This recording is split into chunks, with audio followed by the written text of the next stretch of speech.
Alisa, seorang wanita muda berusia 26 tahun, hidup sederhana di sebuah kota kecil yang damai. Sehari-hari, ia bekerja sebagai desainer grafis di sebuah perusahaan lokal.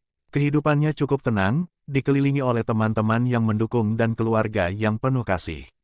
Namun, beberapa bulan terakhir, ia mulai merasakan perubahan yang tak bisa dijelaskan. Keadaan yang awalnya normal, perlahan mulai berubah menjadi penuh kegelapan. Awalnya, Alisa mengabaikan kejadian-kejadian aneh yang mulai sering terjadi di sekitarnya. Saat tengah malam, ia sering mendengar suara langkah kaki yang datang dari dalam rumahnya, meskipun ia tinggal sendirian. Bayangan-bayangan yang tidak jelas sering muncul di sudut-sudut ruangan, hanya untuk hilang begitu saja ketika ia menoleh.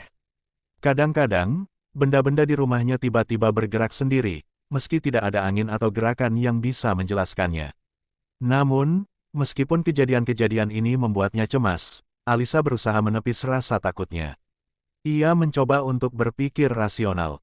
Mungkin itu hanya imajinasinya, atau mungkin karena ia terlalu lelah bekerja. Namun, semakin lama ia merasa semakin terjebak dalam perasaan tidak aman. Kejadian-kejadian ini tidak hanya mengganggu fisiknya, tetapi juga menguras emosinya. Ia merasa cemas, gelisah, dan semakin terisolasi. Suatu malam, saat Alisa tengah berbaring di tempat tidurnya, ia terbangun karena suara langkah kaki yang datang dari luar kamar. Dalam kegelapan, ia melihat bayangan hitam yang melintas di depan pintu. Jantungnya berdebar keras. Ia berusaha untuk tetap tenang dan berkata pada dirinya sendiri bahwa itu hanya halusinasi. Namun, ketika suara langkah itu semakin mendekat, tubuhnya mulai gemetar. Bayangan itu kini berdiri di depan pintu kamar, dan Alisa merasakan hawa dingin yang menyelubungi tubuhnya. Tiba-tiba, pintu kamar terbuka dengan sendirinya, meskipun ia yakin telah menguncinya sebelum tidur. Dari balik pintu, sosok bayangan itu perlahan muncul. Alisa melihat sesuatu yang sangat gelap, seperti sosok manusia, namun wajahnya kabur dan tidak terlihat jelas. Ia ingin berteriak, tetapi suaranya tertahan di tenggorokan, seolah ada sesuatu yang menahan dirinya. "Siapa? Siapa kamu?" Alisa berbisik, suaranya serak. Bayangan itu tidak menjawab, hanya berdiri diam, lalu perlahan mendekat.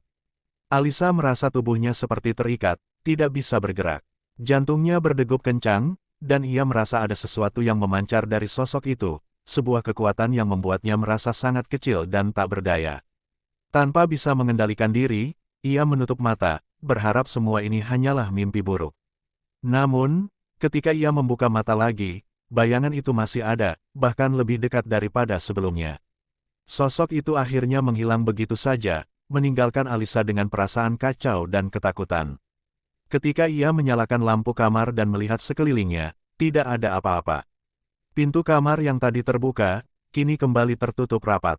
Namun, perasaan takut dan ketegangan yang menyelimuti dirinya tetap ada. Ia tahu bahwa sesuatu yang tidak wajar telah terjadi. Keanehan-keanehan itu semakin sering terjadi setelah malam itu. Alisa merasa seolah-olah ada yang mengawasinya setiap saat, meskipun tak ada siapa-siapa di sekitarnya. Pada siang hari, ketika ia bekerja di depan komputer, bayangan hitam itu terkadang muncul di layar, hanya untuk menghilang beberapa detik setelahnya.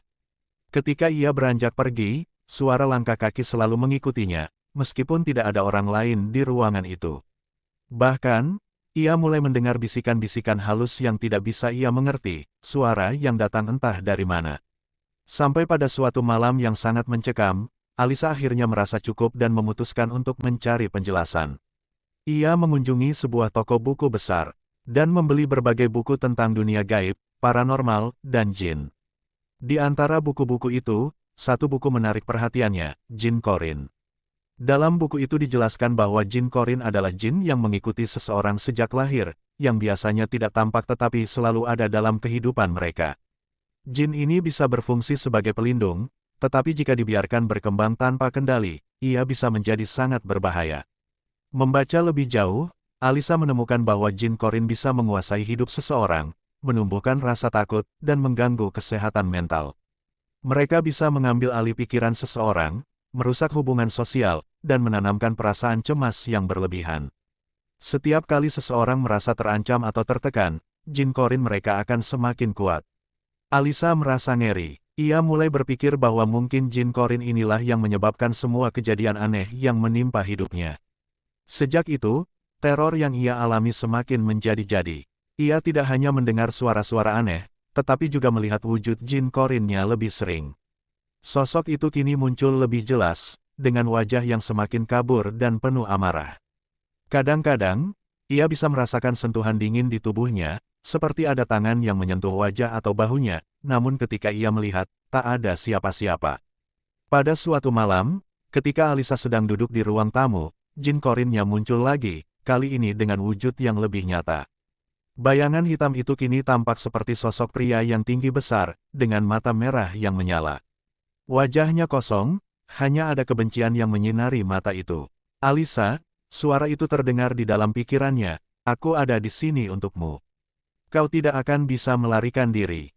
Siapakah kamu? Apa yang kamu inginkan? Alisa berteriak dengan panik, tubuhnya gemetar. Aku adalah bagian dari dirimu, Alisa. Aku telah mengikuti kehidupanmu sejak awal.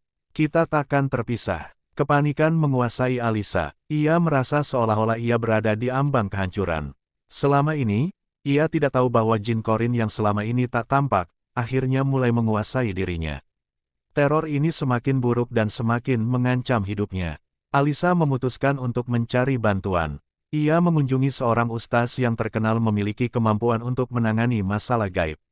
Ustaz itu, seorang pria parubaya yang bijaksana, mendengarkan cerita Alisa dengan penuh perhatian.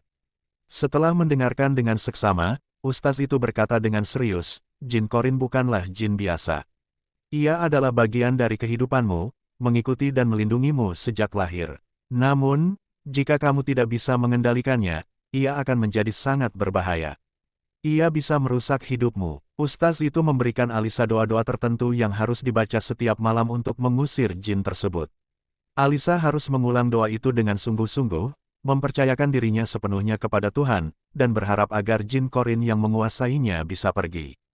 Namun, meskipun Alisa berusaha mengikuti setiap langkah yang diberikan ustaz, Jin Korin itu tetap datang setiap malam, lebih kuat dan lebih agresif.